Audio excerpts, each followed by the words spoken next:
Sidelines with Rob Brown. Talk sporty to me.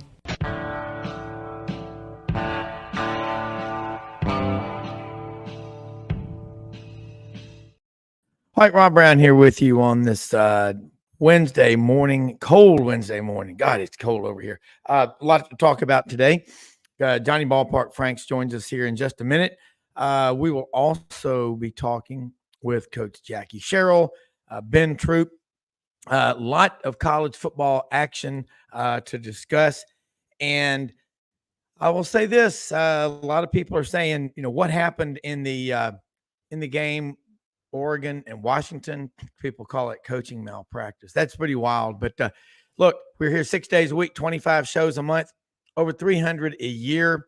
And we will be hammering out, trying to solve all the world's problems. And one of the great visionaries, Jackie Sherrill, will join us, and we'll be hearing what he's got to say. I'm excited to hear his thoughts on college football, where we are, the Pac-12's, final year. How is the SEC stacking up? I think the SEC quarterbacks and the teams' identities are starting to come out. So it's a lot of fun. This all brought to you by RumbleBoxingGym.com, 1835 Union Avenue, Midtown Memphis. They are open right now. They're open every day of the week, early in the morning, 5:15 weekdays. The classes, 48 people in there, elite instructors, all the equipment, everything you need, you can buy at 1835 Union Avenue in Midtown Memphis. And Camp Lee, this is the first of 3 locations she's opening in the Memphis market. And I'm going to tell you what, it's a game changer, folks. It is a lot of fun, great workouts. All right, let's get Johnny Ballpark Franks in here. And Johnny, it's cold over here. I don't know about you, but the college football, it's really heating up.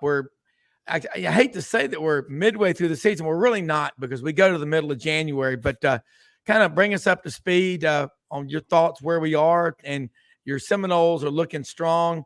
That showdown with North Carolina is looming big in the future.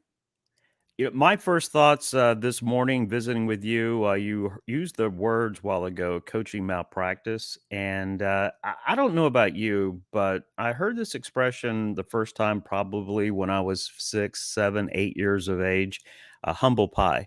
Now, I knew it was a group from the 60s, but I really never knew what fruits, what really ingredients go into humble pie. Only thing I will say this morning is that I bet there's a lot of it in Colorado today. Um, how many coaches this year, this weekend, especially big time football, have you seen a coach throw his team under the bus? This is what Auburn would have received. And Auburn, I saw an article this week, potential landing spots for Deion Sanders. And I keep throwing this out there. Why do you want this guy? Because last week, it takes a special kind of coach to blow a 29-0 halftime lead. And that's exactly what Deion Sanders did as a coach. And then after the game, what did he do? He threw his team under the bus. It's bad when Saturday Night Live does a feature on you and a little skit about you. And then also reminding everybody about your appearance as a music star in 1995. Yeah, that's Deion Sanders for you. That's enough. The best part about this? That'll be the last we'll be talking about Colorado, because that story is done for the year. And, if I'm a player looking for a destination, do I really want to play for somebody who takes all the credit when we win and blames me for the losses? That's not the way this script is supposed to be written. So good luck. Bye-bye. As far as real football, the things that we're really interested in talking about, great storylines across the country. And I'm going to throw it out there. How about the best team in Colorado? Speaking of Colorado, it's not Colorado and Deion Sanders. It's Air Force. And anytime we can throw some thumbs up for Air Force, Army, or Navy, Air Force, one of the remaining undefeated teams in the country, a top 25 team, how great would that be to see Air Force playing in one of the New Year's Day games? Well, they're 6-0 right now. And my friend Tim Horton is the running backs coach there. He was at Auburn, Arkansas, Vanderbilt, Appalachian State. He's been, this is his second time to be at Air Force. And they call it the submarine down below where they do all their practicing and training and all. He said, it's easy to get to coach here. Not easy, but relatively. But you've got self-motivated players. You don't have to get on them. I mean, they're training to be fighter pilots. Most of them are in aerospace engineering. He loves it. Absolutely loves. I'll throw you a stat out there. If you look, and I love, as much as I do, how much I love college football history, but you go over the last 5, 10, 20 years, you look at the teams that are the most disciplined teams in the country. It's Army, it's Navy, it's Air Force. It's teams that you want to have discipline, knowing what lies ahead for them moving forward after their college football playing days are over. How about the storyline? This is when we're going to find out about Georgia and Brock Bowers being hurt. We're going to find out exactly how good Georgia is. It's go back to Georgia and Auburn, game on the line. Who did they go to? A guy that has been a part of those 2 national championship teams, somebody who played a very key role in those games. Now Georgia is going to be without Brock Bowers for the next 4 to 6 weeks. I'm looking at that schedule, and so you go, okay, what's the big deal? They've got talent. Who's going to be the guy that steps up when the game is on the line? And you think about a Florida team. I don't know what to make out about Florida. It's a Dr. Jekyll, Mr. Hyde team, but the bottom line is they're right there in the thick of things as far as the SEC East is concerned. 1 loss inside the conference. Florida basically has an opportunity to control their own destiny. Don't sleepwalk on Missouri, another team. And then you throw in the mix who Georgia also has to take on is Tennessee. Yeah. The East is now wide open for Tennessee. Tennessee, I think story ends this week, though. I think that, when you think about the intangibles, it's going to be very tough for Tennessee to go in and beat Alabama and Tuscaloosa. Alabama, remember, they've been in this position before, playing these kind of revenge games. Tennessee, this year's Tennessee team, where are their road games inside the SEC? They've been in one in a hostile environment, and they looked awful at Florida. And now here they are again. Have they learned anything since then? Time will tell. This schedule has not helped Tennessee at all getting prepared for the kind of environment we're talking about on Saturday afternoon. No, I mean, you saw what happened. Georgia played their first 4 games at home, breaking in a new quarterback, Carson Beck. They go on the road for their first road venue, Jordan-Hare Stadium. Not an easy place to play, even with an Auburn team that's, a patch and plug and repair and type of, nothing like your typical Auburn team. But of course, Auburn's been in this funk for a while, but they still had to go down to the last drive, and it was Brock Bowers that won the game. Right. Okay. Look, let's I like this. Let's talk some college football about the Noles. Florida State going on the road and winning at Clemson. That was a big win. First time since 2014 in that they've beaten Clemson in there, right? Clemson. Yeah. And that's the thing, there was a couple of check marks to see where Florida State was compared to where they have been. I mean, have they done enough to get over the hump? And, you had some things you wanted to see, a repeat victory over LSU, check. You wanted to see the victory for Florida State to go on the road and beat Clemson, and check, that one's done. Now, when you looked at that schedule before the season began, did you really think that this matchup coming up this weekend was going to be as pivotal as it is? And it's certainly in that case with Florida State now hosting Duke this weekend. Duke, one of those great stories as far as when we think about great stories, how about giving some credit and more credit to the Dukes of the world, okay? Too much has been on one subject. I love spreading it around, so big props to Duke. However, with that said, I mean, there's a reason why Florida State is a 2-touchdown favorite this weekend in Tallahassee, but it's another challenge. And because of what Duke has done already, also being able to knock off Clemson and should have knocked off Notre Dame as well. I love Florida State's chances to take care of this. And then we look ahead to that November schedule, which includes matchups against Miami as well as the Gators. Ken, well, you think about Florida State in this matchup. I like this. Ken in Charlotte, ACC will have more top 10 teams than the SEC. I guess he means in December when the conference championship games are played. Well, right now the Big Ten does with Michigan, Ohio State, and Penn State. I'm starting to see the separation from the pack. It maybe, I mean, Georgia for sure, they're number one. They hadn't lost. Alabama, they've got a tough one. I think this is going to be a full 60 Saturday because you've got two of the top four teams in the country in sacks and tackles for losses. Those front, defensive lines for Tennessee and Alabama are tough. And this isn't a Josh Heupel team that's going to throw it for 350 yards a game. They're going to run the ball, and they're going to play good defense. You're starting to see a lot of 1980s football. It's a different year. Well, one of the things I expect to see, and I'm not giving Tommy Rees, the offensive coordinator for Alabama, the benefit of the doubt, knowing that he's still struggling with math at the end of ball games, like we saw 2 weeks ago against Texas A&M. This screams for me for Alabama to do something that they really have not done much this year: utilize the screen pass, because that will certainly help them with regards to all of a sudden keeping Tennessee honest on defense and not a lot of blitzes. They'll be rushing four, but take away the blitz packages by using the screen pass. But then again, though, I've been screaming all year long to do exactly what Florida State did in the second half against LSU. Put a second running back there, and LSU had no answers for Florida State's offense in that second half. I'm still waiting for Tommy Rees to learn how to do these things. And it's like when you have an offensive line built for run blocking and not pass blocking, you have to give that offensive line help.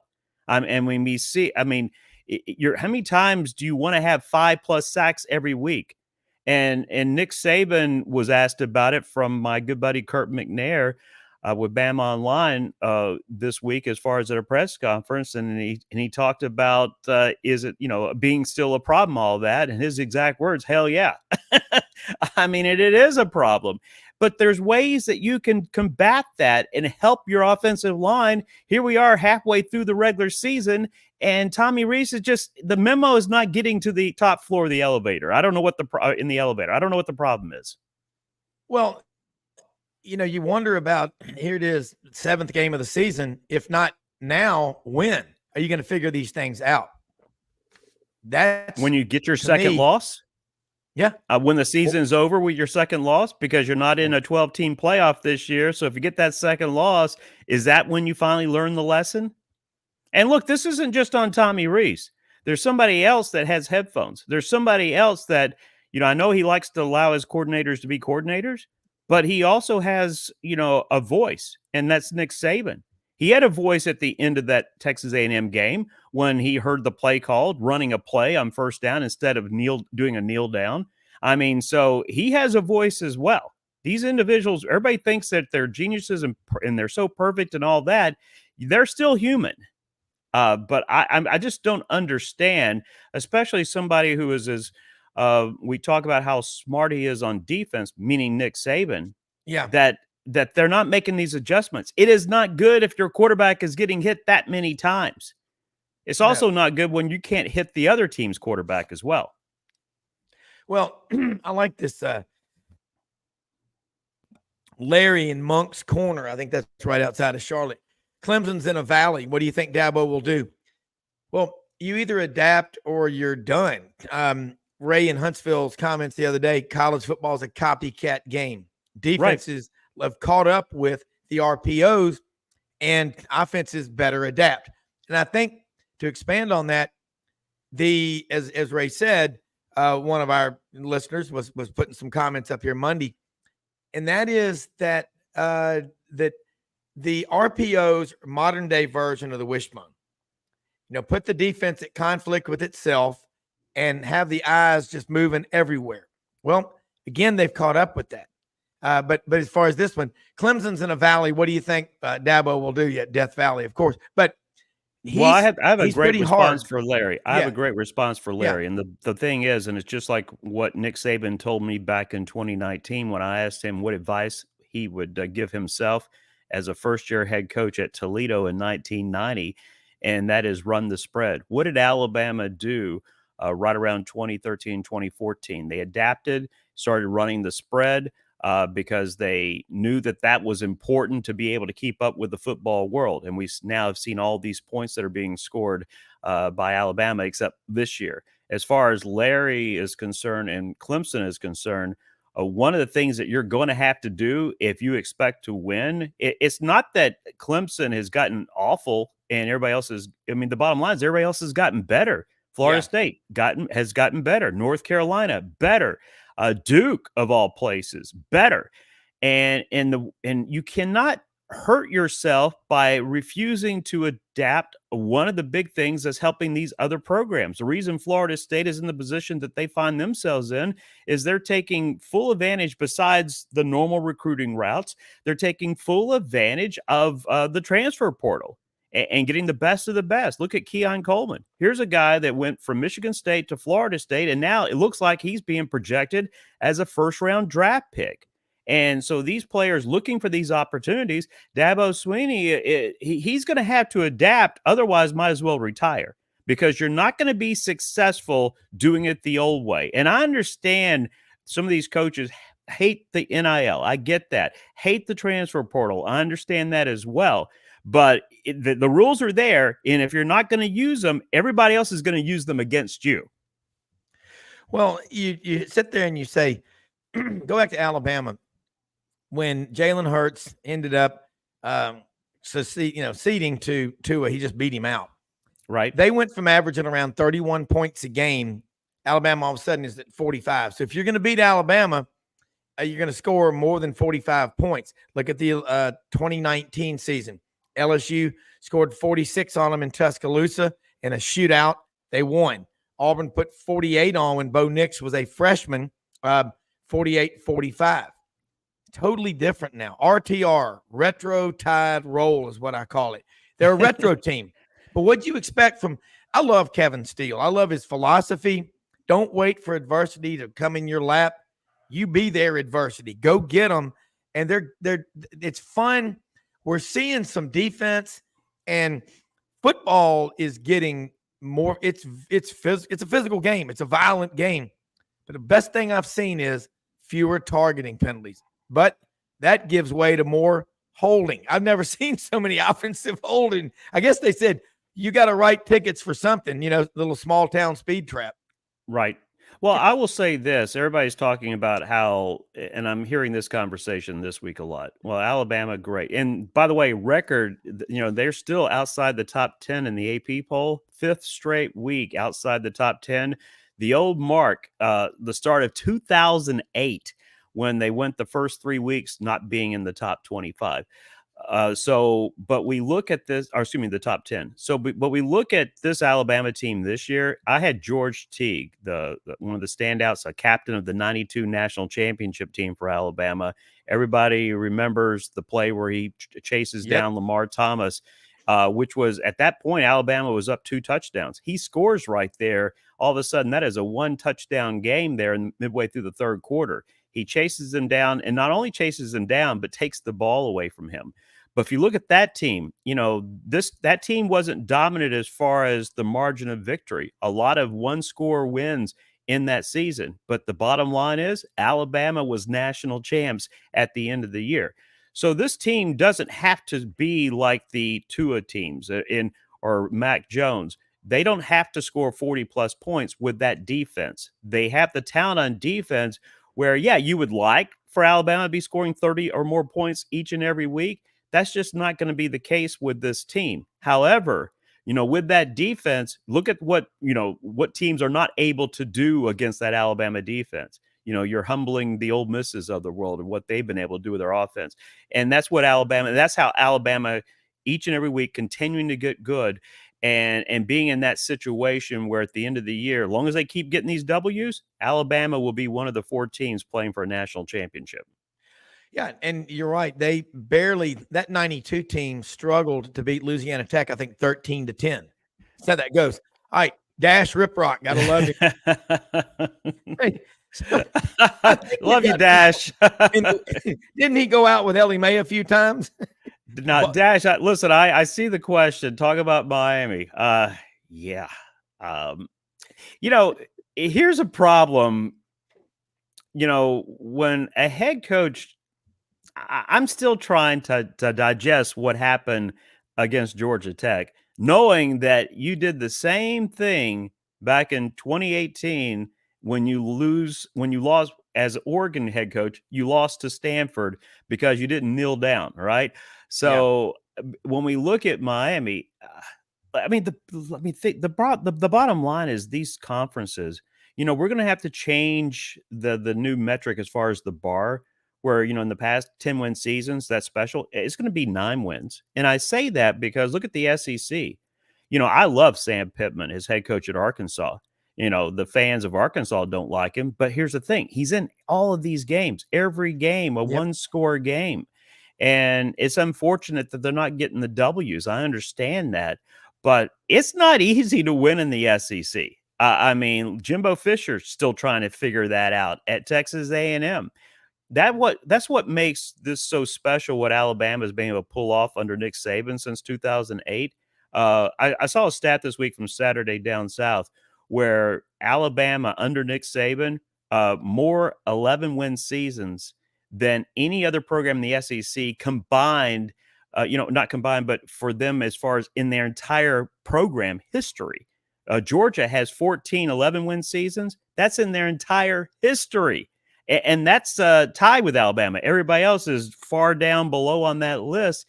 That is just for what he's been able to pull off and with the changing landscape of the college football world, to me is amazing. And we see this in the ACC when you see all these teams doing what they're doing. Florida State improved, Duke's there. What Louisville has been able to beating Notre Dame like they were able to do a couple of weeks ago. If you're Miami, everybody keeps wanting to see the Miami of old return. Yeah.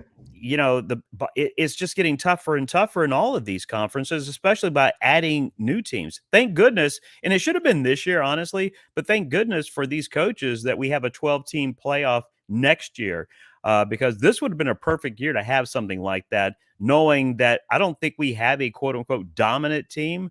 I think this would have been the perfect year to have the 12 teams battling it out for a national championship. Yeah. Miami, by the way, would not be a part of that equation, Dash.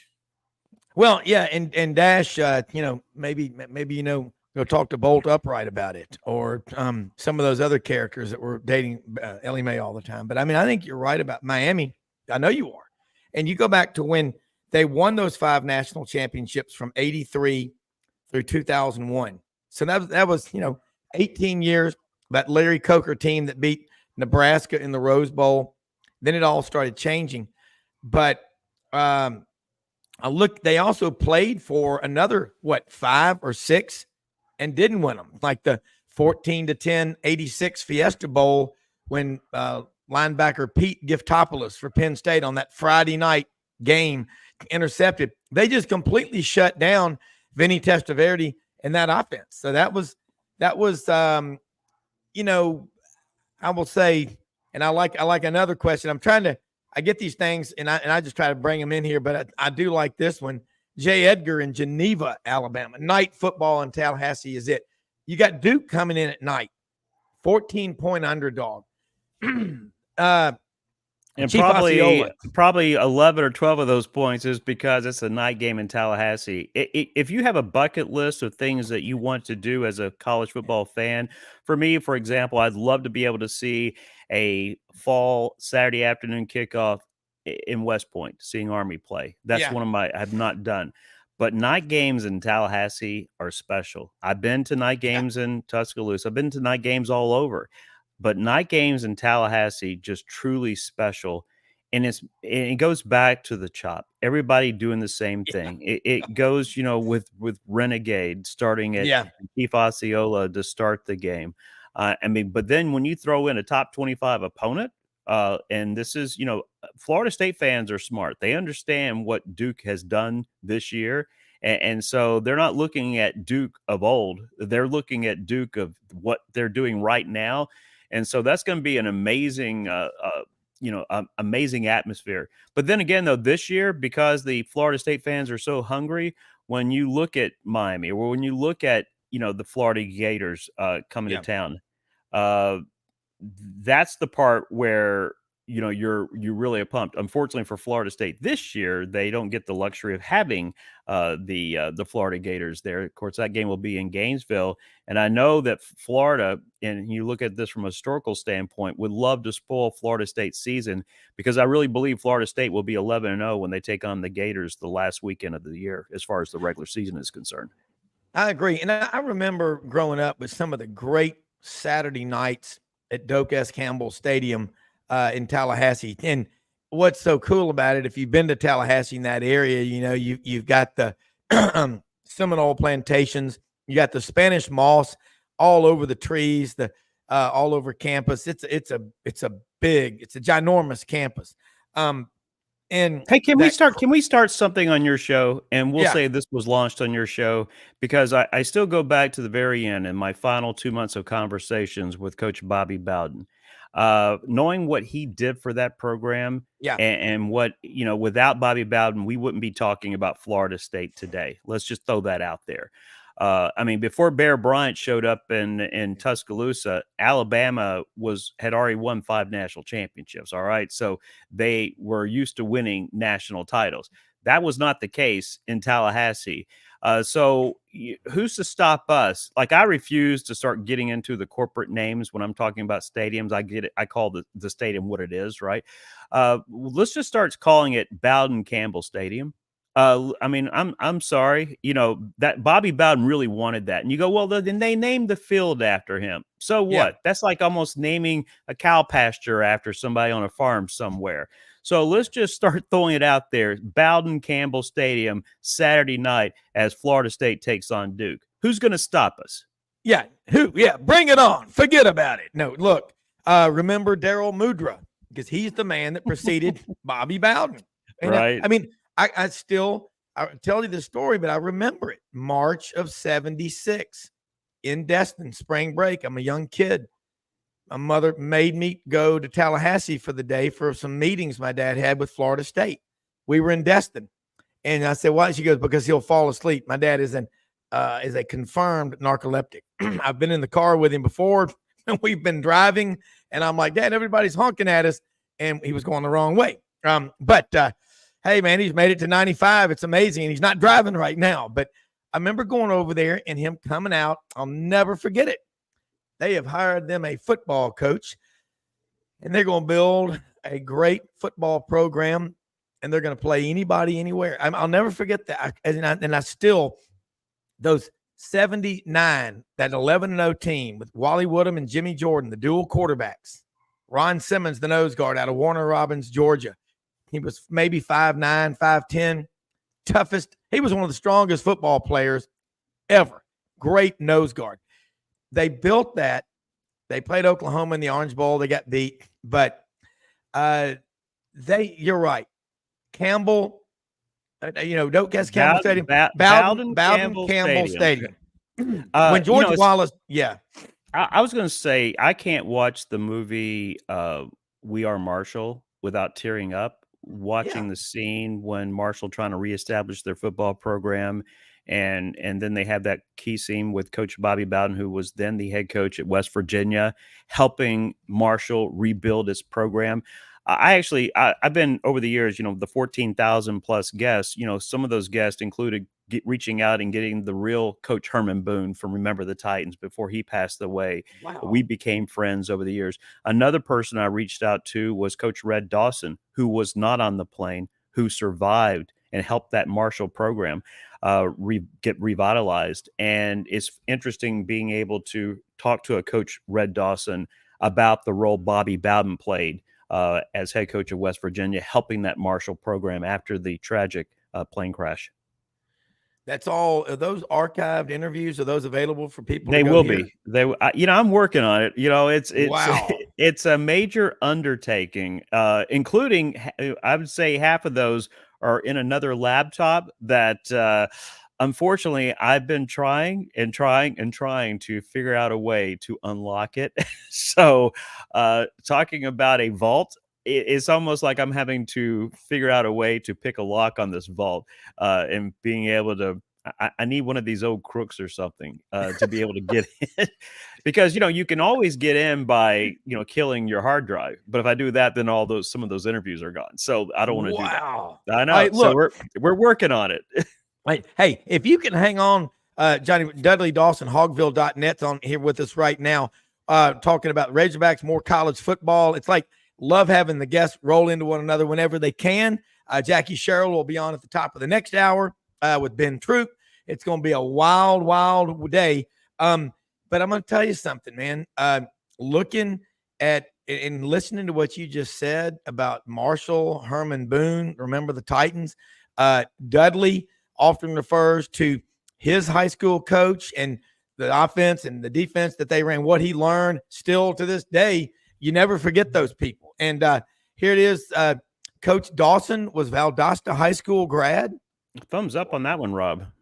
Yeah, that's Shoney down in Valdosta, Titletown. Let's do this. Let's take a quick break. Got a lot to talk about celebrating college football. And Johnny, I tell you what, ton of credit for all those interviews that you do, because when you get that vault open, that's going to be fun to listen to. So take a quick break. We'll be right back.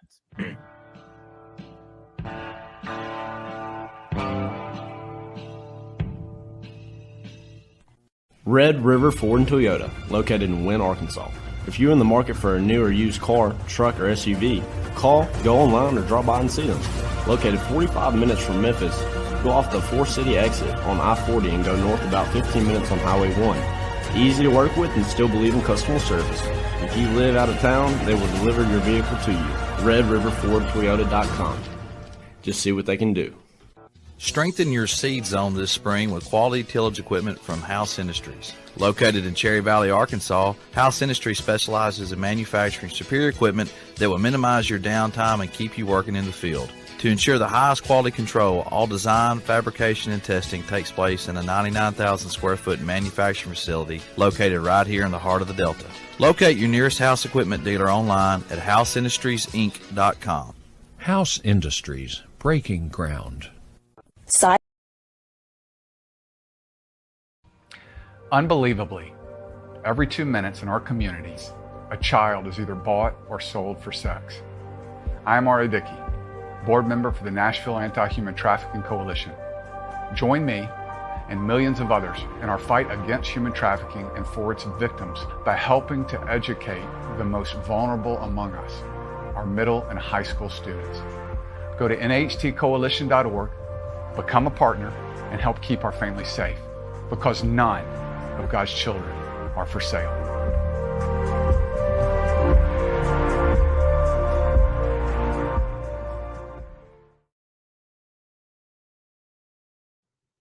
I'm back with Dudley Dawson, Hogville.net, Johnny Ballpark Franks. I call him the big picture. And Dudley, I don't know if you knew this, but if you heard this, but Johnny, and I'm with Johnny on this show, announced, and I remember in 1973 when then Governor George Wallace, before the Auburn-Ole Miss game, said, "From henceforth and forever, Cliff Hare Stadium will be known as the Jordan Hare Stadium." Suge was wearing a white, dinner jacket, and it was just a great day. But Campbell Bowden Stadium, what do you think about naming? No, we want to go B before C. I'm sorry, Bowden Campbell. I'm sorry. Yeah, gotta go Bowden Campbell Stadium, just like There's Bryant something in my Denny. coffee. B before, yeah, it's gotta go Bryant. Gotta go Bowden Campbell. And Bowden, a Woodlawn High School graduate in Birmingham. Dudley, is that? And what about Frank Broyles? What could they do else for him at Arkansas? You're on mute, I think.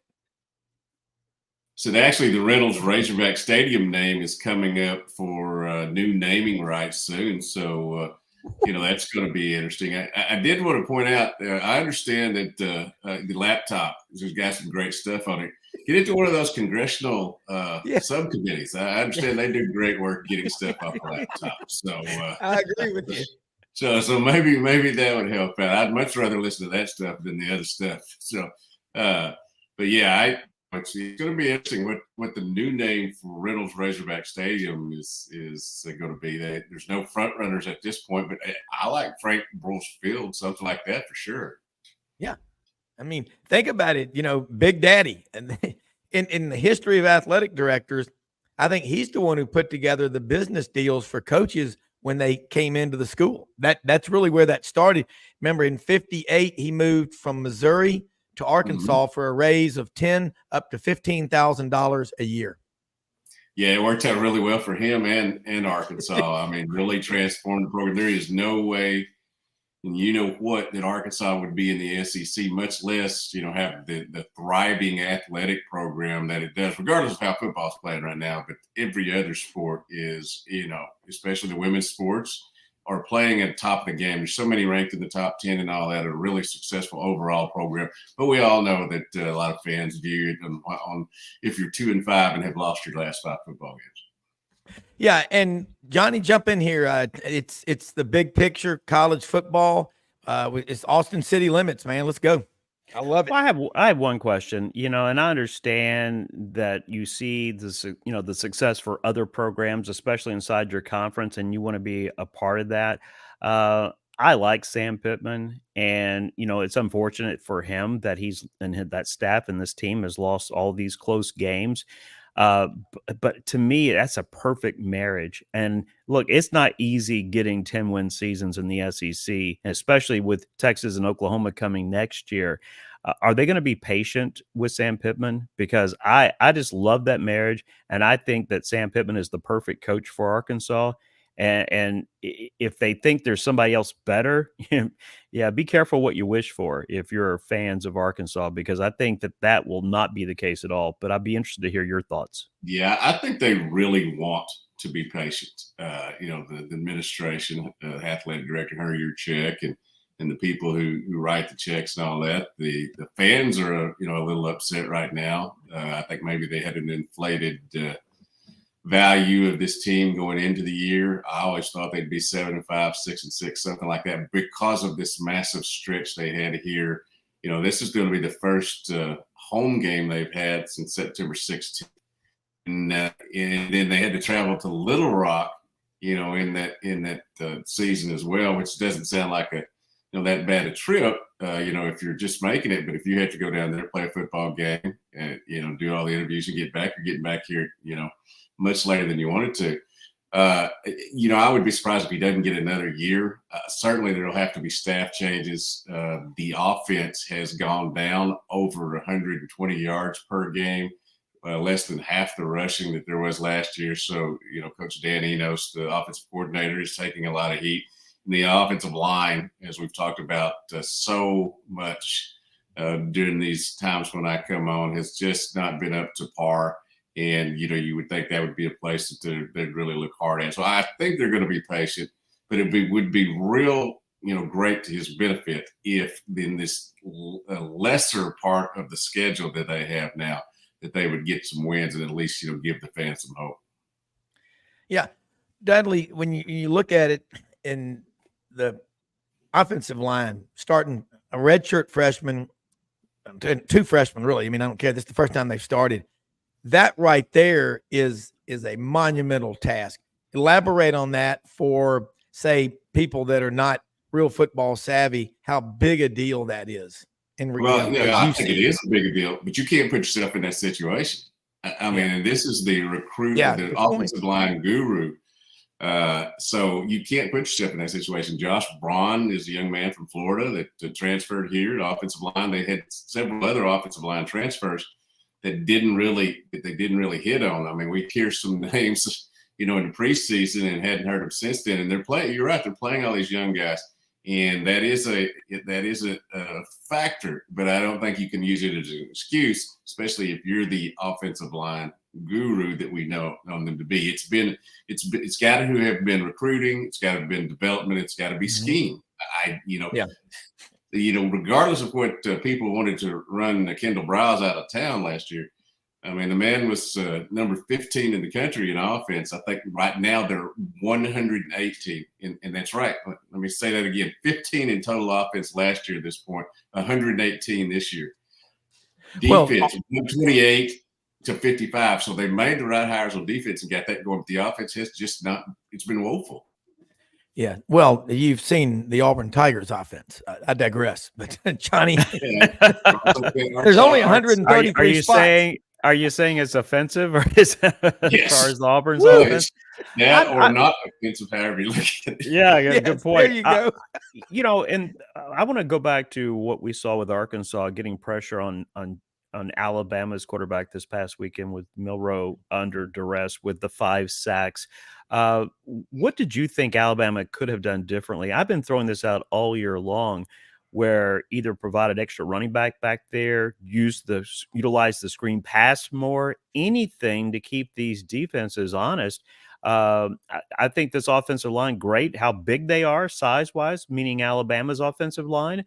But I think it's built more for run blocking than pass blocking. And we keep seeing that each and every week, where like 5 sacks this weekend, where Arkansas is able to get not only the sacks, but also the quarterback pressure. What would you, looking at what Arkansas was able to do for Alabama moving forward, what suggestions would you provide?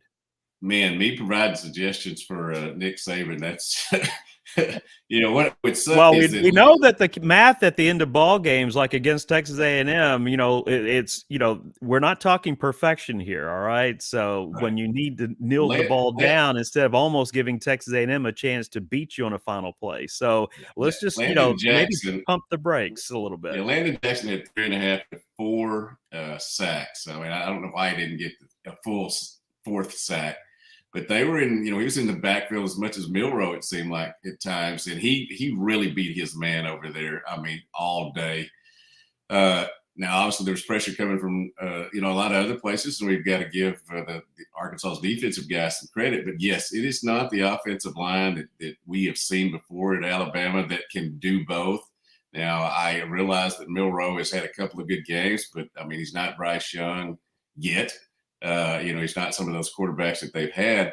I do think that it is a situation to where you can only take so many first-round picks off that offensive line and continue to hit them. And I think maybe just like, I'm talking about with Arkansas's offensive line, Alabama's, which is still better than Arkansas's offensive line, just has not gotten the players that they normally, or up to at least a level that can play cohesive every game. Rob, I mean, one of the things when I see Arkansas play, and I'm really pulling for Sam Pittman because I really like him personally. And, and one of the things that I like, for example, the fact that when you hold those 4 fingers up, everybody does it. It means something different for every program out there. If you're a fan of Arkansas, you have to be encouraged by the fact that Arkansas outplaying teams in the 4th quarter. However, if you want to get these W's, you also have to put yourself in position where the game, worst case scenario, you're even going into that final 15 minutes. But there's some encouraging things there that this team continues to play for Sam Pittman. Yeah, they really need to get a win this Saturday against Mississippi State and what I've been describing as an 11 a.m. pillow fight. Yeah. And then they've got they're off for a week, and then we'll have a chance, with some of those other teams down there. They could get to 6 and get to a bowl game, and I'm sure that's the goal left now. There's not many others, that I think they put out there at the start of the year that are left, but certainly that is. And, this state, unlike others that has professional teams, it ebbs and flows mentally on the success of the football program. There have been a lot who have already said, hey, basketball is going to be really good. Let's turn our attention to that and all that. But they're still going to pay attention to this football team. And the one thing I would say is that there's some angry fans, but there's not apathetic fans yet. And that's what got Chad Morris that in math.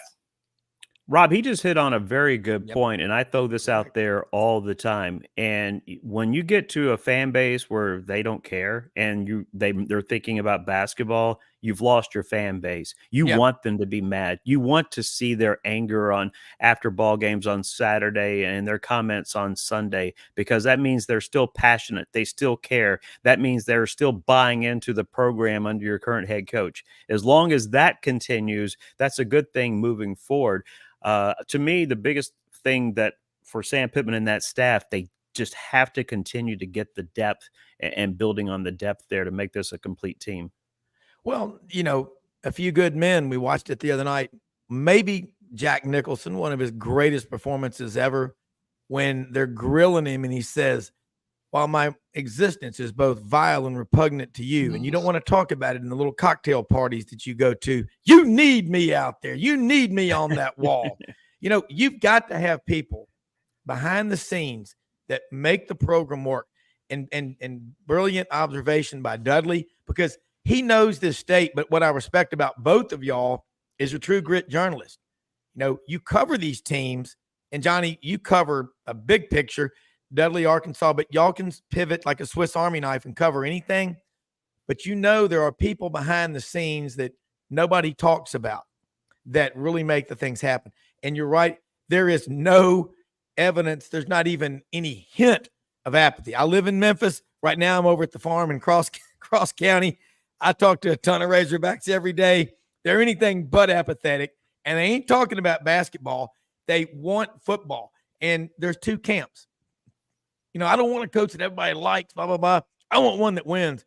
Well, I can't help but I just like Sam Pittman a lot. But, looking at it objectively, you can have both. Bobby Bowden, one of the most yeah. liked coaches ever. Eddie Robinson, one of the most liked coach ever. Yeah. Gene Stallings, one of the most liked coaches ever. Yeah. There's so many different ways to win ball games, and give me that guy over somebody who – once their final game as far as head coach, they move on. Are you going to really feel love or passion? You'll love and appreciate what they did as a coach, but you won't really love the guy.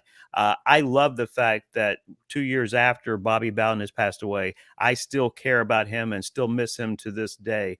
And hearing players talk about Bear Bryant, Gene Stallings. I had EJ Jr. on my show recently, and he teared up, and it's been 40 plus years since he played for Bear Bryant at Alabama. Had a 14-year career in the NFL, member of the College Football Hall of Fame. And when I asked him at the end, the things, today in your world, things that you utilize, what you learned under Bear Bryant, about halfway through, he caught his voice, and you could hear him tearing up as he was talking about his coach. Give me that guy over some of these jerks in the world any day of the week. Yeah, and I 43 years later still miss Shug Jordan, because that's what Auburn football was to me as a kid. And he died July 17th, 1980. And that night we stayed at the hotel in Mobile just so we could go to Constantine's restaurant. The flags were all at half staff. I remember that. I remember Frank Broyles so well from so many friends of ours that knew him as you did, Dudley. You don't forget these people. Because he's nice too. Coach Broyles, not just for folks that are fans of Arkansas, just for me, an outsider coming in with a team playing his team in basketball, as Coach Broyles as being the AD at the time, just a super nice guy, always selling Arkansas, but selling himself first, meaning, just really representing the school that he put so much time and passion and blood and guts and everything else into. Yeah, made some great hires. Made some great hires too. Yeah, absolutely. He always had a piece of paper in his pocket or wherever that had the names of the next coaches he would hire if this one didn't work out, and he had no problems, doing that. I remember when he fired Jack Crow after the Citadel. That was a Labor Day, and I remember my late wife Laura saying, when he got fired and we had to go to a press conference, she said, "If you leave this house, those locks may not work when we get back." If she was just, we were just getting into the marriage and all that, and I said, "If I don't leave, then we might not be able to pay for the new locks you're planning on putting on the door." So, he made great hires, he made great decisions, and he made quick decisions and got right to it. You know what Tim Horton told me one time last year? He said, Coach Broyles taught my father, Harold Horton, and me, if you make the wrong decision and you made the wrong decision, go ahead and make the change. Don't just keep, let's try to give it time. You've got to have that kind of confidence. And a funny story, a friend of mine, he still does it, all of his business, big, restaurant, commercial kitchen stuff in Arkansas. One of his accounts was Arkansas. And this is about 10 years ago. he was in Fayetteville coming out from the athletic, facilities where they have the cafeteria and everything. And he had his vehicle parked over there. And Coach Broyles kind of sped up, almost running across the parking lot, and came over to him and said, "Son," he said, "we love doing business with you, but you're going to do business with the Razorbacks. You need to get you a new front license plate." He had a big Tennessee Volunteer tag on there. And he goes, "Yes, sir." he demanded loyalty. I love that. I mean, the thing is, and I don't know what this new, the new world of football looks like moving forward next year. I understand we get the 12-team playoff, but no more divisions like, for example, inside the SEC. Where are the outs? The easy outs so you can move on, get your W's. They're not going to, Vanderbilt, and I'm not sold necessarily yet on Mississippi State. Everybody else trending in the right direction. Then you're adding Texas and Oklahoma. You better get a good contract if you take a job as far as head coach in the SEC, because it may be your only one you get as a head coach in the SEC, because it's going to be difficult to get 9-10 wins each and every year. It's going to be difficult to even get 8 with the kind of teams we're talking about on these schedules moving forward. Yeah, one of the criticisms of Coach Pittman he gets is that he's making $5 to $6 million, however it comes to. It's as if they would like that better if he was making $2 million. Well, he made the decision to hire Jimmy Sexton, and as I always say, my son used to work for CAA, so that was quite interesting during all that time. But it's as if we all wouldn't go out and get more money if we could. Whether he's making $2 million or $6 million, he's wanting to win football games. And yes, the fans are upset. But this man, this is his dream job. Grew up 70 miles from Fayetteville, wants to retire here. He's said some things that have come back to haunt him that shouldn't have. He's got a house already bought in Hot Springs, but he wants to win here, and he's done a great job. I don't care what anybody says about this year. He's done a great job in reviving the program from where it was during the Chad Morris debacle. And I will say this about Chad. I will give Chad credit for one thing. When he was head coach, he actually took out in August about 15, 20 minutes out of his day. He came on my show live when I was the afternoon host in Nashville when I was still doing a daily show. And I give him props for doing that. I understand that's probably just one of maybe a few things he did right in the eyes of Arkansas fans. Well, it turned out that he's a tremendous assistant coach. I think, that's been proven over the years, but it just didn't work as a head coach in this program. A variety of different reasons. Not a bad man. It just was a bad fit. Well, you think about it at Arkansas, what Sam Pittman did, he came in, he stabilized the program. And now in recruiting, you're covering, Fearless Friday. You're all over the state. That's helping high school football with what Sam Pittman's doing there, because one of the things that I heard when he first got there, and I'm sure they still do it, every day at the time there were 34 people right around him in his office area. You had to write thank you notes to everybody that you'd come in contact with in your writing. And as I was always taught by Don Stewart and Jim Vance back at A.G. Edwards 30 years ago, sign your name in the upper left-hand corner. They'll know it's from someone that knows them. And they rebuilt those relationships all over Arkansas. You go to Wynn, you go anywhere. These towns around here, Jonesboro, you go to Hardy or Highland Home, wherever. The Razorback presence is, Johnny, it's amazing. But here's the problem City, you with name that. it, they're everywhere. Yeah, that's first and foremost, the biggest thing you have to do is put the wall around the state of Arkansas if you're a head coach at Arkansas.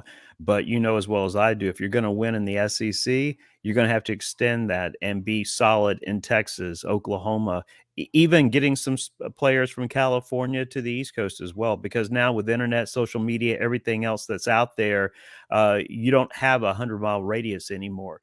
You can reach out and get these other players across the country. But it's not just starting. There's not enough good players in Arkansas for you to win championships. And so, but it's a start, and it's important to recognize that and start with the best players from Arkansas, and then start stretching that out. And I hope that Sam Pittman gets that opportunity, because the SEC needs more individuals like Sam Pittman as head coaches inside the conference. Dudley, you're around the great writers that you've grown up with in Arkansas, covering the Razorbacks. And now, that really is, the torch has been handed to you. I mean, and you look at the fans, there's 2.8 million people, but there's 600,000 up in the northwest corner. Then there's Little Rock. Do those two factions work together now? Are they all on the same page? Because I know historically there's been some rivalry, but the thing about Arkansas is the land of opportunity. Rockefeller didn't send his two sons to West Virginia and Arkansas because there was nothing there. It's a self-sufficient state. They have everything: oil, natural gas, bauxite for aluminum, whatever. And is that where the Reynolds family made all their money, was aluminum, bauxite? That's my understanding. That, I mean, they made a whole heck of a lot of it. Doing something there. But what I would tell you is that I think that during my coverage time, that the Little Rock was the main, Central Arkansas was the main power behind the sports program, the university, when I was younger. And then Northwest Arkansas just blossomed. And I mean, there's like 200 people, and I'm not kidding. There's like 200 people that move into Northwest Arkansas every day, and we're getting pretty packed here. Yeah. My wife used to drive in Atlanta, and she was, would get upset about that. But it's getting pretty bad around here. Certainly not Atlanta, but I would say that there's been maybe a chilling of the rivalry, and they work a little bit better together. But it's the same thing, man. People making money down there, people making money up here. They want to make as much money as they can, and they know that the other guys, don't want the other guy to have powers. And I'm sure it happens in every state, but because ours is somewhat smaller, and because there is wealth, in certain a lot more wealth in pockets than there is in others. It at times has been, a problem for the program, not a plus. What works against Arkansas with regards to recruiting? Maybe any like state issues, whatever the case may be. Are there certain issues that can work against Arkansas if they're up against another school from a different state and they lose out because of this issue or that issue? Is there anything working against recruiting there at Arkansas? I don't think in general. I think, you could say that they're still overcoming stereotypes, but I don't think that's as much as they used to. There have been so many kids that, over the course of the 40 years I've been covering, that have arrived in Northwest Arkansas and expected it to be nothing but, animals and land and all that, not really a bunch of people, and not have the things. And I think a lot of teams, a lot of other programs sold Arkansas as being backwards. And then the kids would get here and see it, and it was a whole different thing. I'll never forget, there was a recruit who came in here, and he landed at the airport here, and it's out in a wooded area. And he said, "Man, I was really worried, a lot of country, but then I saw a giraffe, and I'd never seen a giraffe before. It turned out to be a llama. But the kid was from Miami, went on, and he's now in the NFL. But, it's just overcoming those things. I think they've done a really good job in most sports now in being able to get the kids in. It's not an urban area. You don't have, as you talked about, you can't just, get your talent from Arkansas. It's key to spread out. But this week alone, I've talked to a softball player from Oregon, a baseball player from Korea, different ones that, are coming into this program that you didn't used to have a lot of. It used to be a pretty regional footprint, and now the recruiting footprint's better, but it's still in a situation with football when you're always battling uphill. Yeah. Guys, look, we got Coach Jackie Sherrill and Ben Troop coming up here next, and y'all can stay on. We're going to have a great discussion. I love listening to what Coach Sherrill has to say, because I go back to 31 years ago, Touchdown Club in Memphis. He foresaw all of this. He said, we're going to have the super conferences and all. So stay on if y'all can. This is awesome stuff. Before we do it, I Dudley, do have to leave, but yeah, Johnny. I do but too, look, but I will thank be you. listening. I will be listening later. I've Yes. got this True Grit journalist has 5 stories to write today to be able Exactly. to I figured y'all were kind of busy, but for both of y'all, Dudley Dawson, catch him, hogville.net, Johnny Ballpark Franks. I agree with what that guy said. Whatever you charge when you open the vault, cost will only be an issue in the absence of any added value. Both of y'all, Chris, thank you it's so going to much be for what you free. do. Chris, it will be free. I will not be charging. Wow, you're very, very kind. It's And I it's an appreciate honor. Chris saying that too. That was very nice of Chris from Memphis. So, but no, it'll be free. Okay. Listen, both of y'all, thank you so much. Let's do this again next week. A lot of love for college football. We will be right back after this quick commercial break on Sidelines Wednesday edition. Hard to believe we're in week 8 of college football. Be right back. Unbelievably, every 2 minutes in our communities, a child is either bought or sold for sex. I'm Ari Dickey, board member for the Nashville Anti-Human Trafficking Coalition. Join me and millions of others in our fight against human trafficking and for its victims by helping to educate the most vulnerable among us, our middle and high school students. Go to nhtcoalition.org, become a partner, and help keep our families safe, because none of God's children are for sale.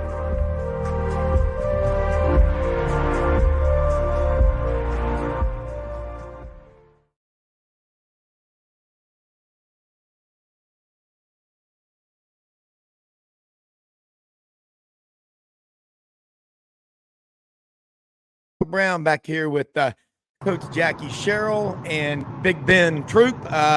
Ben, of course, Coach Sherrill, we all remember Coach. Everybody, every time you come on, they say, I remember him at the Touchdown Club. Apparently 500,000 people were in that one room the night that you said that 31 years ago. But first off, thanks you and Ben both for joining us on this Wednesday morning. Golly, October 18th, whatever. We're already going into week 8 of college football. And Coach, your thoughts on the game right now nationally? You've always got your hand on the pulse of what's going on and how you think the season's going to end up. Well, you have maybe 6 teams right now that you could probably, or 7, that you could say that probably at the end they'll be fighting to get into the Final 4 and then go into the Final 2 for the championship.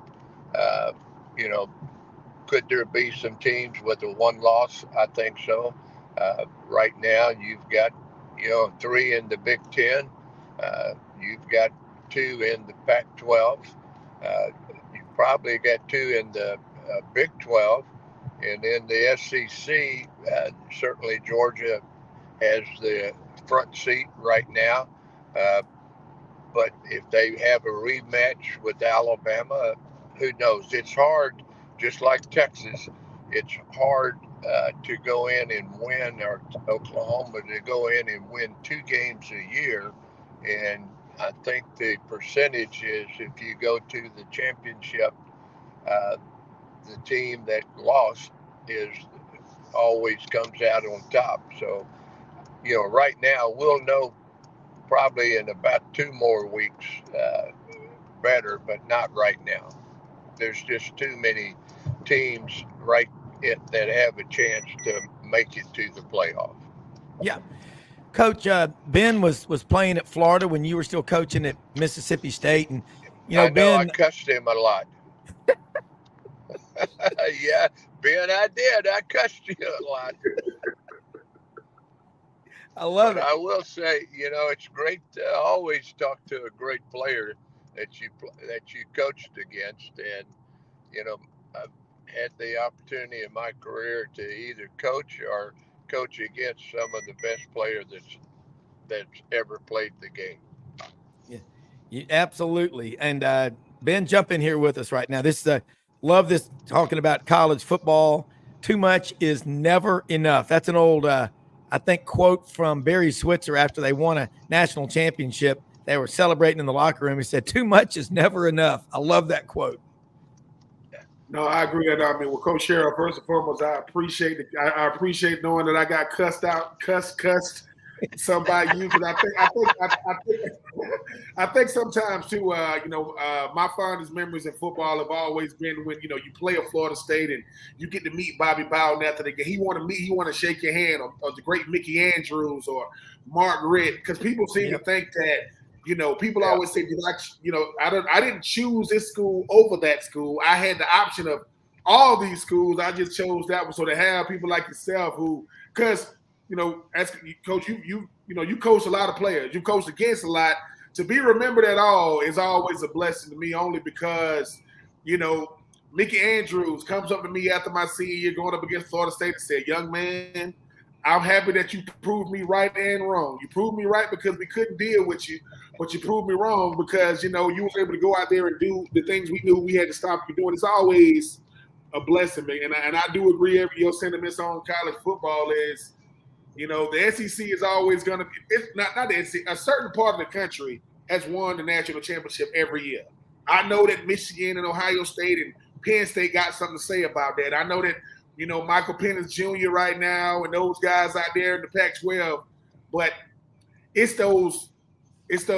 in a one-game playoff, it's a free fall. And I think with the quarterback play this year, in the past, I would say, the SEC is going to just, out athlete these guys. I don't think that's going to be the case this year. I think you got a lot of quarterbacks that's good enough to win you a game. I'm looking forward to seeing it.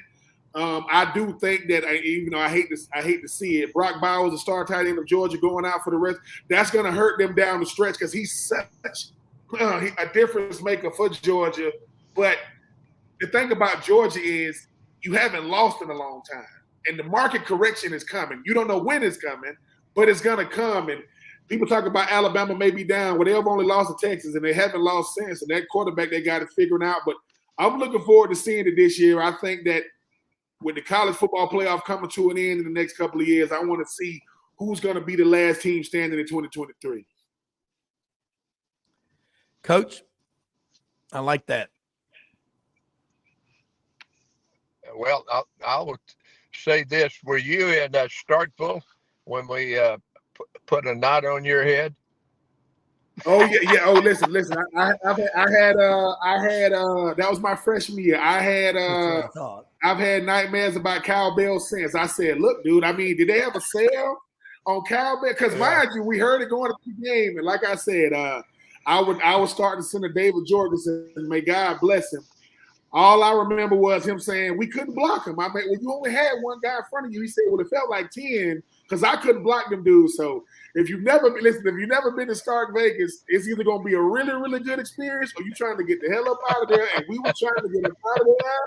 But yes, I was there in 2000 when y'all had y'all way. It's almost like saying Big Prather and all these nicknames was beating us up all day that day. Yes, sir. Well, there's 4 things I talked to the players that week that we had to do, but one of them was make the head coach throw his visor.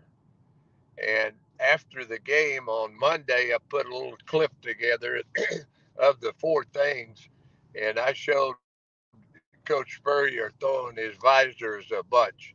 And of course the players laughed. But the next year, Coach Spurrier hung the score in the locker room and then put the score on the fence on the practice field, and y'all returned the favor the next year in Gainesville. Yeah, we did. But the funny thing about 2001 was that's my sophomore year. That's my first touchdown in college football. The game is they putting in. They looking in the stands and looking at the parents saying, put my son in. They go, oh, that's your son right there? Okay, well, put him in. They were like, what is his name? They're like, oh, okay.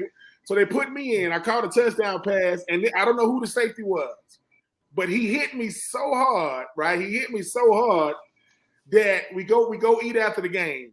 My mom was like, what you gonna eat? I said, what kind of soup y'all got? Why? Because I could barely open up my mouth like this. I'm just telling you, man. Them Mississippi. Listen, 2 things they got in Mississippi, right? They got really, really good food, and they got hard-hitting football players. They gonna hit you, and that's my experience. So, and then when I went to the NFL, and I played with guys from Mississippi State. People think that people love their football in Alabama. No, they love it in Mississippi. They love it, and the only thing that Mississippi State players hate more than anything else is an Ole Miss Rebel. They cannot stand them. I don't want to be in the same places.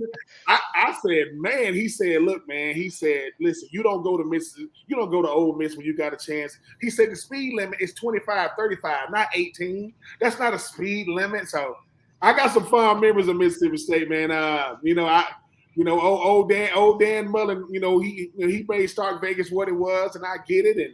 But no, Mississippi State, like I said, man, that Egg Bowl, if you've never been involved in it, you are doing yourself a diss. The whole state shuts down for two teams. Nothing else matters. That's correct. Another state, it equals Auburn and Alabama, but the hate between Mississippi and Mississippi State is a little stronger than Auburn, Alabama, or Florida State, or Miami, Florida, or Miami, Florida State. I agree with that, Coach. I mean, you're from Duncan, Oklahoma. But now you grew up and played at Alabama. Auburn and Alabama. I mean, I've remarried.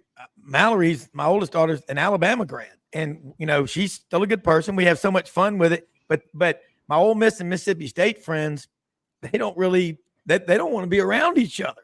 I mean, I think that's the most. There's not another rivalry in college football, and I got to say, I got to ask you. Speaking of that 2000 Mississippi State team, we were at the game in Starkville. The Auburn club from Memphis went down there, and my dad had been told for about a month by his doctor, "You need to get that hernia fixed." Well, he's walking to the stadium there to go up to the top, and he fainted there getting on the elevator to go upstairs, and he ended up in Oktibbeha County Hospital. And I was like, where's Dad? And that's where he was. He watched the game there, and y'all beat us, I don't know, 20-7 or something, but you had a safety, I think, Rob Morgan from Warren County Central in Vicksburg. That's the hardest hit you. Yes. Oh my God. And Ben's right. That 97 to 2000, I know you beat Auburn 4 straight years in that cycle. And then you had defensive linemen like Dorsett Davis. Mississippi State always has these big, athletic, physical. I remember 79 or 80, the front cover, Mississippi State's Magic Man, Marty McDowell, the great receiver from Mobile. But they've always one of my Ole Miss friends from the Delta said, what you've got in Mississippi is that relationship with those 2 county ag extension agents in every county in Mississippi. And Mississippi State can always go in these small towns, and they've got a spiritual connection. I mean, it really is. I spend a lot of time. I love Mississippi. I love that state. And I hunt down in Lambert it's a suburb between Vance and Marks. These Delta towns, but the people down there in Mississippi are incredible. Well, at one time, if you could sign all the kids in the Delta, you were going to have a good football team. And I used to beat myself up. I would go in and I would pass on a player. 4 years later, he would be all pro. And because the development of those players really happened in college. They were not fully developed, or they didn't come from a highly coached program. But I mean, you could find players that no one else knew about that 4 years later were first, second, or third round draft choice. Yeah. And I think Mississippi ranks, Coach, as per capita putting more players into the NFL than any state in America. Ben, you're talking about a state with less than 3 million people. As you know, Florida, about 23 million. Georgia, about 11. Alabama, about 5. Louisiana, about 5. But, man, they play some really, really good high school football down there. I think that's what I always remember. And I guess, too, the 99 Independence Bowl? Was that the snowstorm when y'all came back and beat A&M, Coach? Is that the craziest game you ever coached in? Yes. It never snows in Shreveport, and they accused us of knowing that the weather. We wore all white helmets, pants, shoes, everything, and it snowed about 8 inches. And at one time, I had about 4 or 5 inches on my bill of my hat. They did not have equipment to keep the lines clean or clear. We got lucky. We had the Mountain West officials, and they were accustomed to the snow all the time, so they just marked the ball and say play. In the game, our kicker one time slipped, and we went ahead early in the game, and it was right before halftime. Our kicker. Hopefully he'll be back with us. Moving right along here. It's just that, Ben, yesterday that was happening to you. You were disappearing sometimes. I think it's the interwebs. It's crazy, but I know, Coach, that game, you remember when them playing in that blizzard in Shreveport, of course, known for it. Yeah.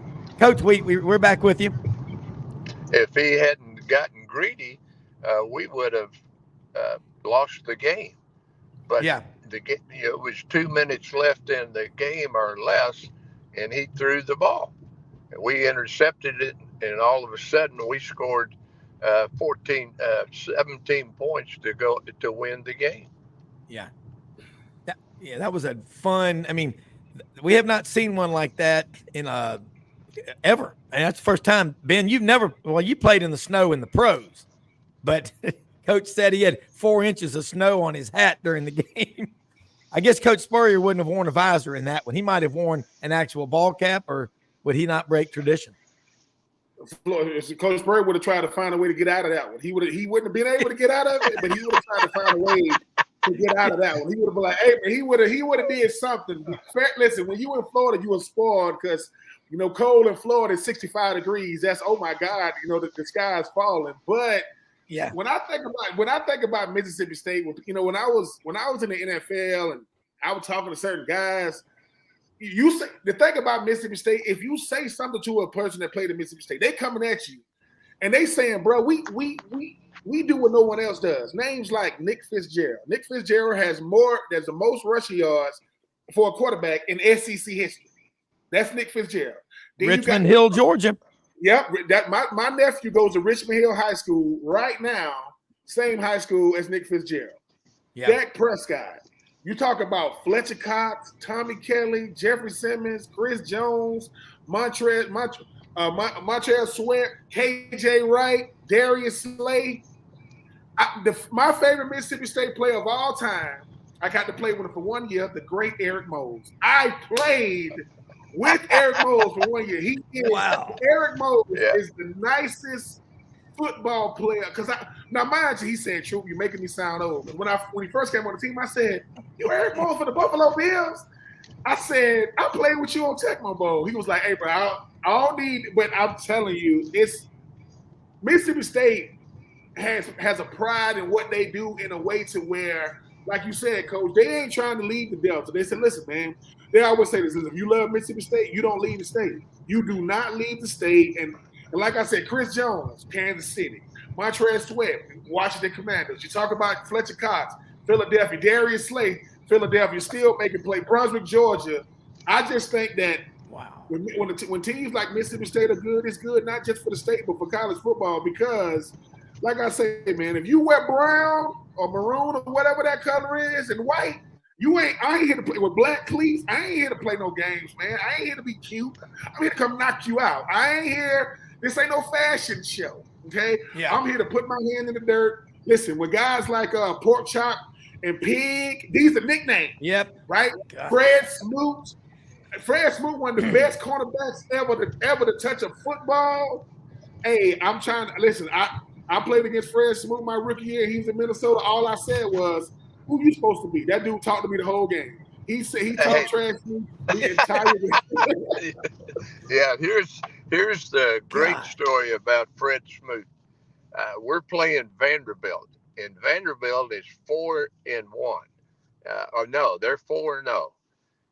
And so the student newspaper at Vanderbilt in Nashville came out and said intelligence versus the uh, they used another word, and it meant intellect versus the dummies. And the whole article was about how many junior college players we had, and the reason they went to junior college, they wasn't smart enough to pass the entrance exam or test.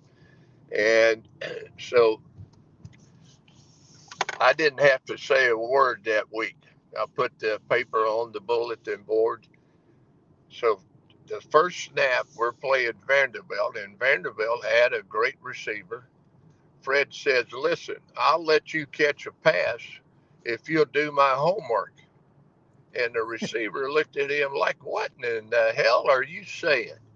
And he didn't catch a pass. And Fred, every time he took the ball or batted it away from him, he said, I told you, I'll let you catch a pass if you'll do my homework. So that was the whole game. And talking, there was not anybody in college or NFL could talk like Fred Smoot. Yeah, he was, I mean, legendary. And then, the thing about what Coach Sherrill was so fortunate when he was there, Jack Crystal was the voice of Mississippi State. You had, in your 13-year run there, there's nothing better than him. And he would say, there's movement in the aisles here in Scott Field in Starkville, Mississippi. And he would say, let's take a break for one of our sponsors, Ayoup's on the Square in Canton, Mississippi. He always called it Canton, Mississippi. Now, everybody I know in Mississippi calls it Canton, Mississippi, because that's where the Nissan plant is. Yes. And it is Canton, but not to Jack. Jack said Canton. Yeah. And John Carrero on the side. Let's get down John Carrero. And the thing about Mississippi State and Southern football is that we get it becomes a family. You got Little Dewey's Barbecue. Every time we go down there, they will come out and cater to us. And then the Cotton District downtown. Coach, you get to travel a lot, and you live out in Texas, and you're seeing the Big 12. It's changing. The SEC is going to change next year. I've got my new set for the show, and I've got Texas, half the state orange and white, the other one, the Texas A&M colors, and Oklahoma coming in. You go to all these places. Barry Switzer. You knew Coach Royal. The Pac-12 is having an incredible season.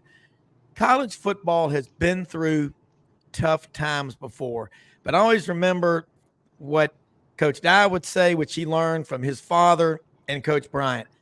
Tough times don't last forever, but tough sons of biscuits do. Tough people do.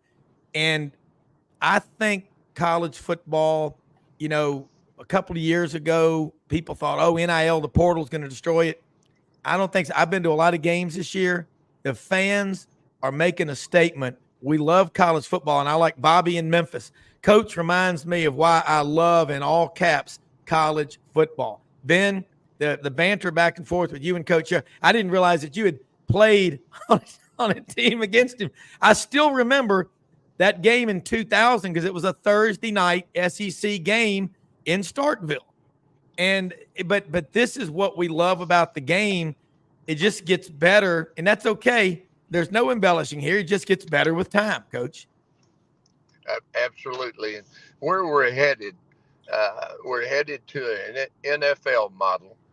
We're going to have East, West, and then we'll have divisions in East and West. You look, the reason, and it started years ago, but it basically started with Oklahoma and Georgia suing the NCAA for proprietary rights. And they won the lawsuit. So the NCAA lost the television rights. At one time, everything went through the NCAA. And so losing the television rights and the way it is built up now, of the top 15 markets, I think all of them are in the Southeast except one, and that is Columbus, Ohio. And but then you look at the money that's going to be generated just in the SEC. The SEC is going up to 24 and then 25, 26. They're going to go up to $5 to $7 billion contracts, and each school will be getting approximately 100 million per school. Then you throw that into the Big Ten and every school in the Big Ten. So when you look, the reason the Pac-12 did not survive or can't survive, there's only 14% of that whole footprint of the Pac-12 that are college or football fans. So you got 14%. You're in the business is for. If I'm an advertiser and your show only gets 10 to 14% of the market, I'm not going to put money in there. So that's why the television has not gone into the uh, Pac-12, or because they cannot get advertisers. LA college football in Los Angeles is the number 25th media market for college football. As large as that city is, it's number 25 in a media market, college football. It's the number 2 market in the country behind, I think, Yes. New York City. So number 25 for college football. Look at Birmingham. Where does it rank again? 85%. Birmingham for 19 years in a row has been the number 1 market in college football. So if that's my market, I'm going to put money in Birmingham. I'm going to put money in the Southeast Conference. I agree with you totally. And even the Pac-12, Ben, could not work out a deal with DirecTV to carry the Pac-12 network in the Los Angeles market. And Ben, you've traveled all over the place. I think 85% of the people in Birmingham watch college football. The other 15, I believe, are asleep. That's why they're not, because otherwise they would be watching. That's what, when you have apathy, you're in trouble. Maybe that's why Southern Cal and these schools, UCLA, are going to the Big Ten, Coach. I mean, but that's going to be tough for them. The volleyball team on a Wednesday night at Southern Cal having to play at Rutgers. Where do you get into the winter with snowstorms and stuff? I mean, Ben, playing in the NFL, you had to travel a lot. It takes a toll, but you get used to it. You do get used to it, but it's what Coach just said. I mean, what social media has done is really, really put a microscope on where the money is going. Because what happens is, I mean, you a media market like LA, you can't beat it. A media market like New York, you can't beat it. Problem is, they care about pro sports, not college sports. So when you look at why a Birmingham can be such a huge market, because that's what people are watching. I was always told college football gives you the best programming and most variety on a Saturday afternoon. Nobody can beat that. You got the reason why you look at a guy like Deion Sanders in Colorado. The reason why they're going over to the Big 12, I want you to see my games and not have to wait till 10 o'clock at night on the East Coast to watch us play. And the thing is, too, I do agree with Casey in Oklahoma City saying the Big 12, will be a really, really good conference going forward. The problem is they won't be a great one. They'll be a good one.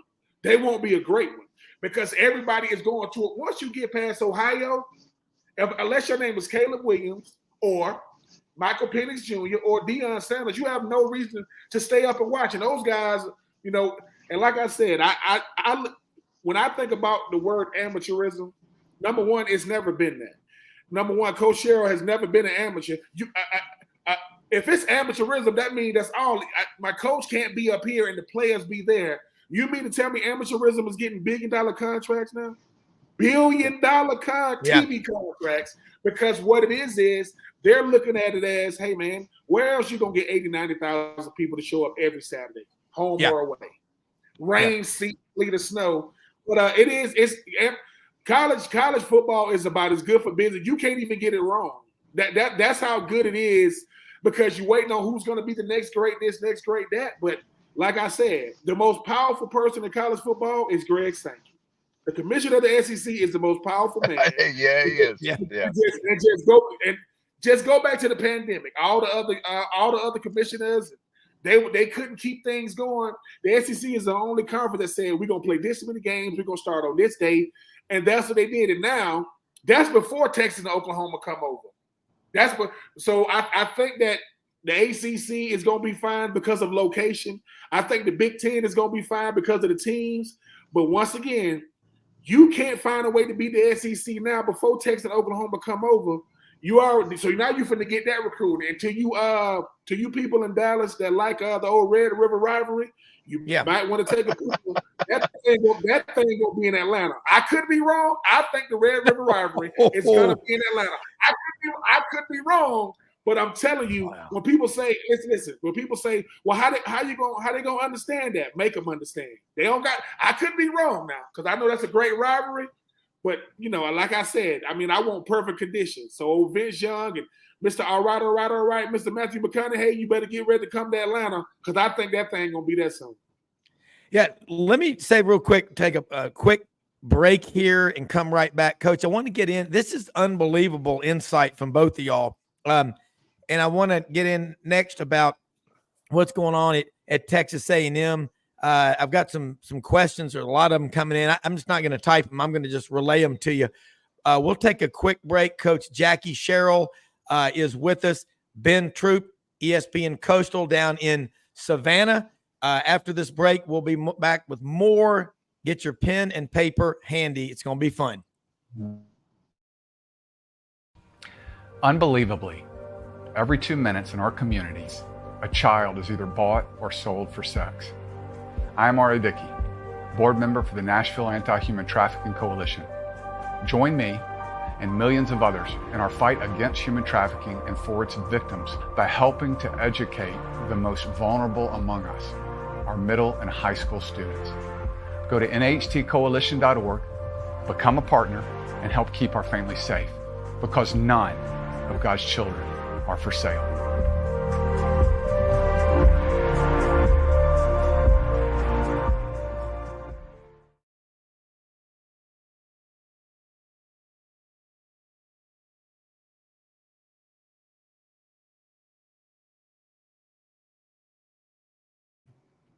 All right, back for a quick one. Coach, I was telling my wife, Audrey, during the break, I said, I didn't realize Ben had played against Coach Sherrill. Then I started thinking that 2000, it was a Thursday night game, and she was just getting a kick out of that. But that's what we love, and I'm getting a lot of people saying, Coach, I love what you do, and your knowledge of football and the people that play it and all the stuff going on is just incredible, as is Ben's. A&M, a lot of people say this, and in addition to doing this podcast 6 days a week and radio show, I'm in wealth management, private client wealth management on my team. And we've never had a family with $50 million or more, say we're going to give our 18-year-old 10, our 19-year-old 20 million. They do age-banded trust, incentive-based trust. And somebody with that kind of money is going to balk at a $75 fee on their account. Where I'm going with this is there's a lot of people that love to spend other people's money. And they say, and you coached at Texas A&M for 7 years, that, if they were to, get rid of Jimbo, that's $77 million. Now, that's just a drop in the bucket and all. I would not want to be the person asking people to come up with that kind of money. Hopefully for Jimbo's sake, it works out. I have nothing against him, but people act like money just, even in a place like Texas A&M, falls out of the sky. Kind of put us in the coach's shoes of what it was like when you went there in 82, having been at Pittsburgh, and you told the story about how you left, and as you say, Danny Marino, because you recruited him as a young man out of Pittsburgh. But maybe you can make sense out of this, because I think $77 million, no matter whether you have $10 billion to spend or less, that's a lot of money. Anyway, But when you really look at it, Texas, you have to understand when the economy is down every place else, that's Yeah. because, but Texas is up. Yes. When the economy everywhere else is up, Texas is down because of the price of the oil. And Yeah. when you have, I'll give you an example. When they raised the money, which was like 600 plus $1 million in 1 month, they raised $450 million. Yeah. Just because of the price of the oil was $100 a barrel. Right now, the price of the oil is 87 to 90 some per Yeah. barrel, and it's not going down because of what's happening in the Middle East. Yeah. So when that happens, there were two people recently gave $50 million to A&M to build a bigger indoor facility and facilities for football. And you know, it there's two teams, Texas and Texas A&M. When you talk about the NIL, there's not other teams in the country that can match those two universities. And when you look at the endowment, there's only two, maybe third, Washington, but I believe there's only two uh, universities that are not a private university with the largest endowments, and that's Texas and Texas A&M, strictly from the oil. And Yeah. you have Harvard, Yale, Princeton. Texas, I think, is number two in endowments, and Texas A&M, I believe, is number six or number seven. So you have two universities, wealth-wise, football-wise, football fans that are going to support their teams. Yeah. And Coach, you mentioned A&M is now around 19 billion, Texas about 42 billion. And the SEC schools in the late 90s, most of them received 80% of their budget from the state legislature. Now you look at Auburn and Ole Miss and Mississippi State and Alabama, they're getting less than 10% from the state legislature. So these big fundraising campaigns, which I've worked on several of them for Auburn, and I've got lots of clients that have planned gifts, for lots of money to Auburn and other schools. I mean, not every client I have goes to Auburn, but you look at Alabama, 5.1 million people. And, Bobby Louder has been incredibly generous to Auburn. Jimmy Rain, the Drummond Cole folks, Gary Nell Drummond, and some of them are Auburn, some are Alabama. Paul Bryant Jr. When you compare Alabama as a state to the state of Texas, then you look at all the national championships that Auburn and Alabama have won in the last 50, 60 years compared to Texas and Texas A&M. Money alone doesn't do it. What's it like? Now, you're an alpha male, which we love. I mean, we're all about when you're in that room, or R.C. Slocum was in that room. I bet it was different.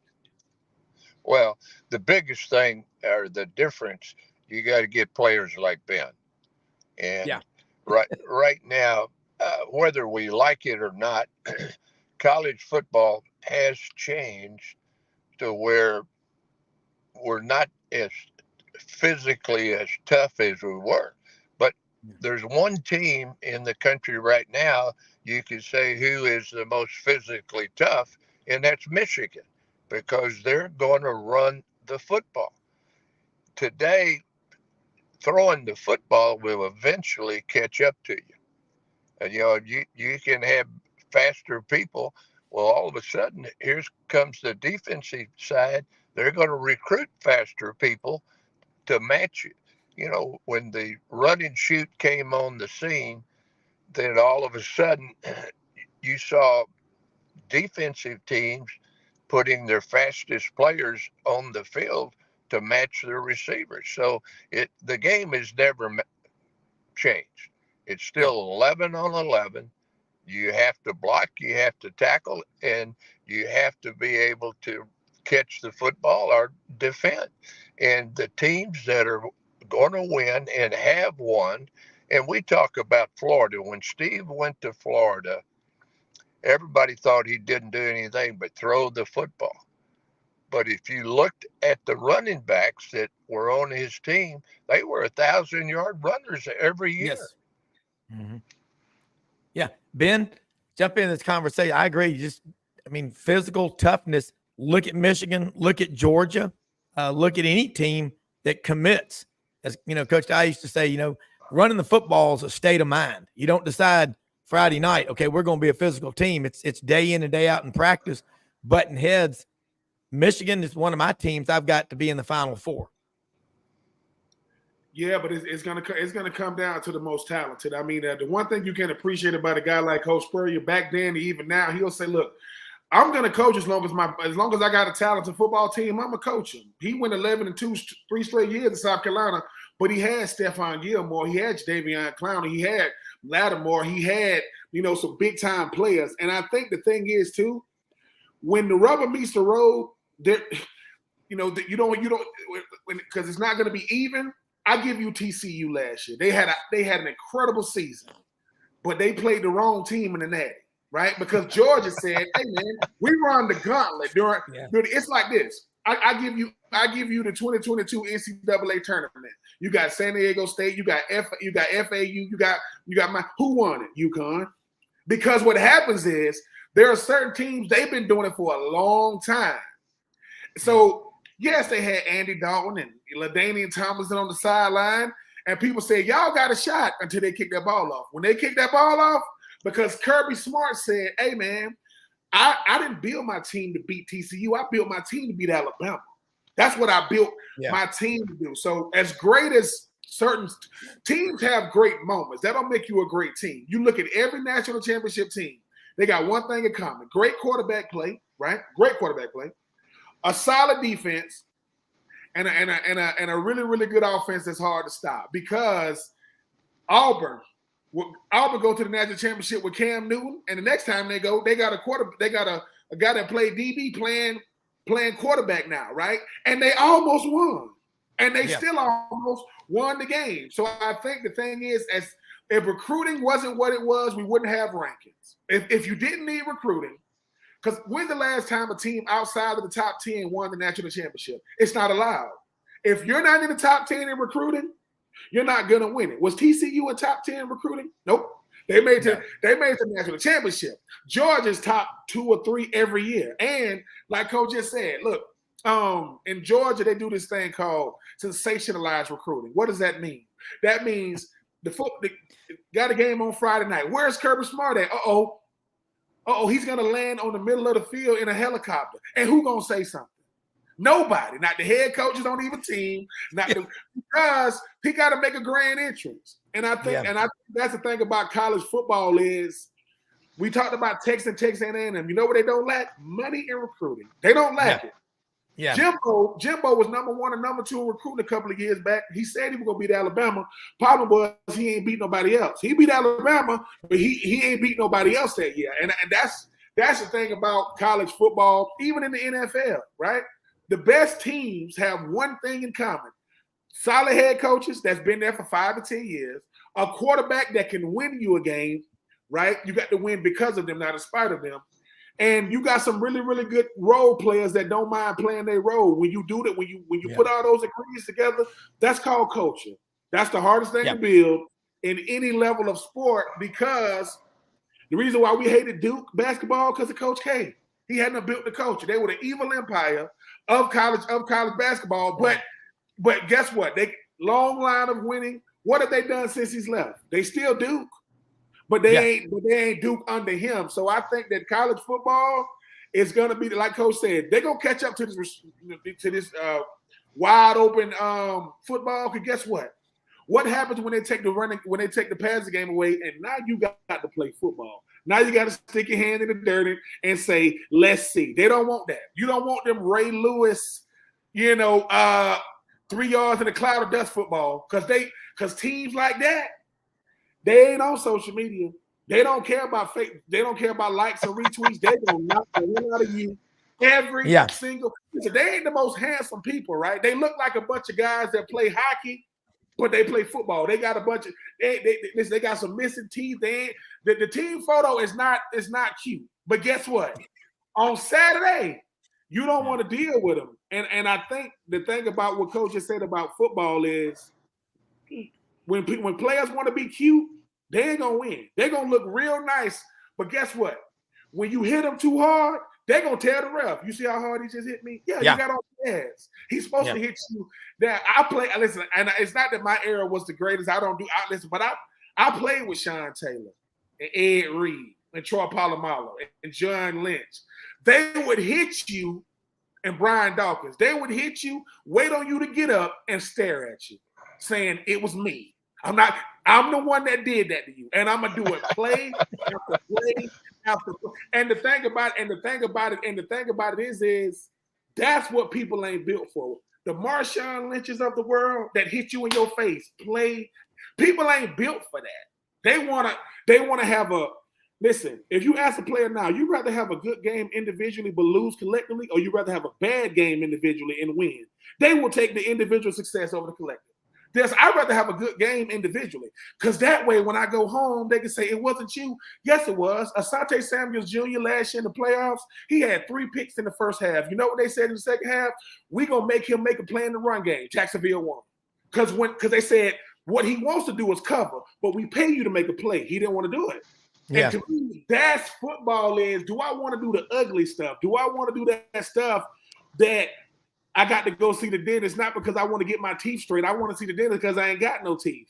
It got knocked out. I got to take some teeth as I get older. So I like both kinds of football, but them coaches that don't got pregame speeches that say, "Hey man, I heard a coach say they want that." I heard a coach say, "Listen, we're a hell of a team with a hell of a coaching staff, and let's show them what hell looks like." You don't want to play teams like that because they could be beat, but it's going to feel like you still lost. You can beat those type teams, but when you beat them, watch that injury report next week. That injury report going to be full of players because they're going to say, hey, man, football is not for the weak. That's why they invented beer, popcorn, and seats, because most people don't want to go out there on that field, man. It ain't for everybody. And, Coach, good question here. Ask Coach Sherrill if he feels the game of football is won or lost on the line of scrimmage. You grew up playing in a very tough era. You played for Coach Bryant. Talk about that, and also the locker room, knowing what to say, when to say it, and when to just not say much at all, because everyone always wonders, what can a coach do when things go crazy in a game? Well, the most important thing to get the players ready, you do that on Monday, Tuesday, and Wednesday. I always wanted to play a coach that would jump up and down and get the team excited to burst out of the locker room. But as soon as that first play and they got hit up beside the head, it doesn't matter what that coach said on the sideline. And so I never did that. I mean, you get players, your job as a coach is to prepare the players mentally, practice physically. And right now, when you see offensive and defensive linemen not playing well, I will say, could go back to their practice. They didn't practice against each other full speed. You have to. Then you put the players in the right position. But the most important thing after you do those three is get out of the way and let them play. The coaches that are hollering and screaming on the sideline, I go back to John Wooten. Did you ever see John Wooten get off the bench and say a word or jump up and down and holler at the players? But if you ever went to practice, he was hollering and screaming in practice, but not during the game. Coach Bryant never said a word during the game. But on Monday, Tuesday, Wednesday, and Thursday, you didn't want to be at practice sometimes. Well, I remember Walter Lewis was on the show about 3 years ago, and he said at the Liberty Bowl game, which was Coach Bryant's last game in Memphis, he told this story on the air, because I would never repeat anything said confidentially. You cannot do that. But he said it on the air, and he said, we were struggling in the second half, I think third quarter, and I talked back to Coach Bryant, and he let me know he let Yeah. me know, no, that was not acceptable. And he said we got back a few days later. I went over to his office because I believe his secretary said that he wanted to see me. And I went in there and he was in his office and he said, and you've been in there. And he just said, they had a conversation and he basically said, I wanted you to man up, you're the, but, you did what you needed to do and you won that game and I love you. And he goes, wasn't long after that, he was gone. He said he'll never forget that the rest of his life. I mean, I think about some of the ass chewings I've had and some of the worse than that by people. But you know what? To this day, they did it because they cared. That's simple. Well, you look at Ben, the coach. As a coach, you're not your player's friend. As a parent, you're not your kid's friend. That's right. Now, the coaches years later have the friendship of players, or the coaches that made a player do something he did not want to do and help that player accomplish something that the player never thought he could do. And then you would have the relationship years later where you really understood, you did love each other, you did respect each other, but that coach is the coach. I'm not the coach. Yeah. Yeah. And you think back, I mean, along the line of what you're saying, a Coach Bryant, a Coach Jordan, Coach Sherrill, Coach Switzer, Coach Spurrier. I mean, they're successful because they were driven. And I remember when in games, you did seem very calm on the side. You always had a lot of like a card with all kind of plays and you always wore a tie. And boy, we missed that. Now these guys look like they're in, Sopranos, some of these coaches on the sidelines, the way they dressed. But y'all were, you were in charge. That's the one thing about it. And your players reflected that toughness. I remember one time listening to a description of Gene Stallings. He said, you know what? Doesn't matter who you are or where you're from. If you walked past that man going down the street, you knew that was a hell of a man.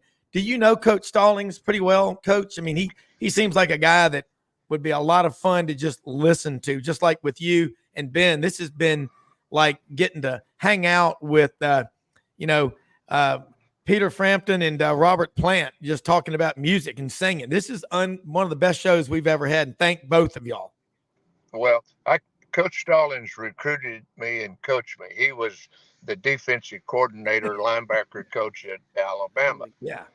And back then, Coach Bryant said for every sophomore you start, you're going to lose a game, except if you were Namath or Stabler or somebody in that category, or Leroy Jordan. Yeah. But I got to start as a sophomore, but freshmen couldn't play back then. We're on goal line practice on Thursday. The ball's on the 6-inch line, and our senior linebacker calls goal line out. We only have 2 plays: goal line out, goal line in, and Coach Stallings comes unglued, takes him out, throws me in there, and make the play. So that's how I get to start as a sophomore, because I called the right play on Thursday. But I would love to have been in the room with Coach Stallings trying to convince Coach Bryant to let me start. God, I mean, you were as a coach, everything that you learned as a player.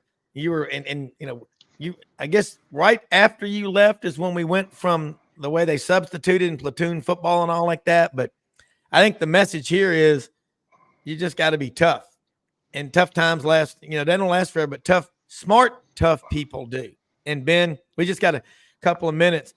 Both of y'all, I mean, think about everything that you learn under pressure. I think that's what we love the most about. Eddie Robinson said football teaches the lessons of life. Had his son on here a few months ago, Coach Eddie Robinson III, lives over in Atlanta, spends a lot of time over in Grambling. And it was unbelievable. I used to watch his show as a kid in Memphis, 9 or 10 o'clock Sunday mornings. Used to be on TV. But the decades change. There's all this stuff happening. I think the message from this show today from both of y'all is you can't get enough of this stuff. Even as Tony Barnhart said, he'll be on the show tomorrow. Not even the adults can screw it up. But we did learn one thing. I mean, you've been at A&M. You know what it's like to deal with the people with so much money, but it all works out, doesn't it? Well, I feel that Jimbo is going to get it worked out, and I just hope that he does it quick enough to still be there. But Yeah, Ben, it's not any different when Ben talks about pro ball. You had a job to do, and if you didn't do that job, you were not going to be there. Yep. Ben, I mean, I remember seeing the old cut list on Monday mornings in the paper as a kid. Is it that harsh? It's rougher than that. I mean, the thing about it is, but I think, man, Coach Sherrill, you said something. You said coaches are not your friend, man, because a coach's job is to get a player to do something he don't want to do to accomplish something he could not do without him. That is me and Ron Zook every day of the week. He made me do what I didn't want to do every day. But the thing is, it's the conversations that me and my mother have. He said, well, he didn't tell you what he told me. He said he would tell me, make sure your son don't forget about me. I can't treat him the way I want to treat him. I got to, because I'm pulling something out of him. He said the thing is, but what happens is, when a coach says something complimentary about a player, you can't make a coach do that. A coach going to be honest to the end. He can be the nicest person in the world. But if a coach will say, yeah, I went to his wedding, but he still made the wrong call on this play. Coaches don't forget any play. But what a coach teaches a player is, Bill Curry, I've been blessed enough to interview Bill Curry. Bill Curry said football ain't nothing but life, 100 yards long, 53 and a half yards wide. Everything that happened in life happened out there on that field. And the thing about it is that's why when Zook used to ask me, what type of player do you want to be? And every time I would answer him, he would cuss me out. Every time. And finally I said, man, I just want to be a great teammate. And he didn't say a word. When I finally said, man, I want to be a great teammate. Because to me, he goes, that's the hardest thing for a player to learn. You are one of 11. If you can be the best teammate and you can get that to resonate, man, you got a shot to be a hell of a player. Because he goes, if you forget about your individual wants and needs for the greater good of the team, man, that's what I did my senior year. I said, look, man, I'm 21 years old. My quarterback 18 years old. Do I want to play well individually? Yep, but I want to win. Because when you win, all the other stuff don't matter, right? I don't want to hear about coach said you can't have a good game and we lose. That doesn't exist. You can't have a good game and we lose. Now, can you have a bad game and we win? Yep. You can do that every Saturday. And for me, I care less about having a good game. My coach said, if you didn't run out there on Saturday, would your teammates look for you? Most of y'all, they wouldn't. That's how you know you're a good team. But they say, where's so-and-so at? Is he hurt? Because you've earned that. So my junior year, when I go up to the front office and I go to the head man and say, I think I should be starting. He said, you think you should be starting? I go, yep. So we get to the meeting room. He said, True, tell him what you told me. What? Tell the group what you told. He said, that wasn't a private conversation. It was just you and me. So tell him. Because he goes, I'm going to have to explain to them why you're starting on Saturday over the guy who's getting it done. So you tell me why. And he said, and if you could tell me why you should start, you in the wrong school. You need to go to law school. You doing the wrong thing. If you could convince me that, because he goes, the best 11, there is no secret. The whole team knows who's the best 11 on offense, defense, and special teams. He said, if my son played football, I'm going to have to tell his mama, baby, he got my DNA and your DNA. I love him, but he ain't going out there. He ain't going out. Because you got to put the best. Coach Look will say, if somebody turns on the TV and they get to watch one play of Texas A&M, or Mississippi State, or Florida, what they going to see? I got to put the best 11 every single time. And that's hard on the coach. I mean, people be like, I mean, these coaches be aging. Because they coach college football. It's rough. Because it doesn't stop. But like I said, Coach Sherrill, people like yourself are the reason why I enjoy playing, because my mama said, why the coach be cussing at you? And I said, Coach Zook will say this. Did you hear what I said or did you feel what I said? Because if you heard what I said, you'll go do it. But if you feel what I said, you and your feelings. Get out your feelings. Hear me. And I said, why do you say hear and not listen? He said, because hearing is active. Listening is passive. These are words going on the sideline to a 19-year-old who's failing English. And I'm like, man, I don't know what you're talking about, passive. But the reason why I get, when people say All-American this and first all SEC that's Ron Zook, man. That's him. Steve Spurrier was the coach I chose, and if I got to go back, I'm going to choose him again. Ron Zook was the coach I needed because Ron Zook didn't play the radio. That dude was dead. If Ron Zook was 7 feet tall, I couldn't deal with him. I used to want to fight him. I wouldn't want, I'd give him more with the kids now. But I think the thing is, a coach got to have Ron Zook said, and he in a nutshell, he said, being true, you understand football? I go, yes, sir. He goes, I understand people. That's why I can coach. I got to understand people. Why? Because y'all body language says it all. I can call a play. I can look at how you came out of the huddle and say, he ain't believing in the play. And that's the psychology of football. And I wouldn't change it for anything, though, man, because at the end of the day, Coach can't remember the scores of the games. He can tell you what happened during the game. I couldn't give you the final score. Coach, what happened on third down? Oh, man, I called this. I should have called that. They was in this.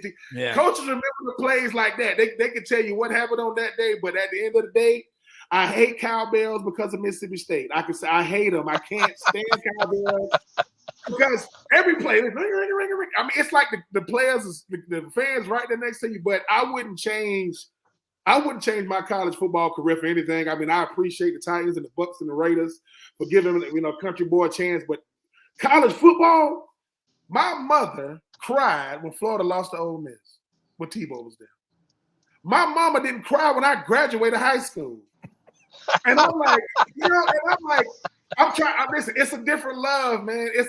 College football is the one thing that two random strangers in a store will argue with each other. Police can show up. They'll say, what the problem is? Oh, he said that Ole Miss is a better school than Mississippi State. Are y'all serious? Then the police gonna start arguing because he went to Ole Miss. And the sheriff went to Mississippi State. I love it, man. I wouldn't change it. I wouldn't change it for nothing because it's the only thing that only college football fans understand. We the craziest, weirdest people. I'm from Georgia, and I have to deal with people be barking at me. I be like, man, because these Georgia fans, they're gonna bark at you. I don't know why they got to bark. I mean, you could just, how you doing, sir? All that. I can't stand that. Mississippi State don't bark. They got a cowbell. So one got a cowbell, one's barking. But I will say this. College football is in a great place for two reasons. The people that play it and the people that root for it. That ain't going to change. Now, the people that make the decisions, I mean, hey, that's something different that we talked about. But as long as people like Coach Sherrill is out there and he still uses his influence, as long as people like me that get to talk trash on these microphones, on these platforms, I met Greg Sankey. Every time I see Greg Sankey, he's never doing? He's never frowning. He make too much money, and he the man. He like, hey, I'm sitting there playing top dog with him, and I said, Greg, what is it like to be you? He said, my wife could tell you better than I could. I say, okay, so I go with that. Yeah, unbelievable stuff. And Coach, I'm like Ben. You got to believe in your coach that if he said, if Coach Sherrill said, Ben, Rob, tomorrow's Easter, I'm dyeing my eggs. That's what you want to believe in your coach. Work your ass Monday through Friday. And you show up on game day, and every coach, you're going to be in a lot of battles in life, a lot of one-on-one. You're not going to have anybody around but you, and you're going to remember that you didn't quit and you persevered, and you can thank coaches for doing it. And Coach, we ran a little bit long, but I'm going to tell you what, man, if you ran into Michelangelo and he wanted to give you an art lesson, you'd listen. When you got Ben Troop, Coach Jackie Sherrill on here, holy shnikes, as Chris Farley said, and Tommy Boy, this has been unbelievable. Folks, most often we see the face of Christ in the least among us. Go out every day, make a positive difference. Kind words and kind deeds go further than you can ever imagine. Catch Ben Troop, ESPN Coastal, down in Savannah every day. Great work he does. And Coach Sherrill, how do people follow you and keep up with all the great work you're doing? And I'm with Ben. You just keep getting better every time you're on this show. And thank you so much for sharing your time as Ben both of y'all. Been one of the best segments that we've ever had. It's going to be Hall of Fame material, but Coach, let them know how they can keep up with you and look forward to your next visit. Well, thank you. And Ben, thank you. Absolutely love it. And Coach, is there a way they can follow you on social media or anything to keep up with you? Because I think you put people's minds at ease that the future of college football is in good hands. Well, it's just very simple. Jackie Sherrill. All right, Jackie Sherrill, Sherrill. One other thing, Coach Sherrill played against my brother Jim Saxon in college. His brother played at Tulane when they were still in the SEC. So a lot of people out there, but great stuff as always. Thanks, everybody. Have a great day. We are out of here. We will be back tomorrow for another great show, starting off with Mr. College Football, Tony Barnhart. See you then.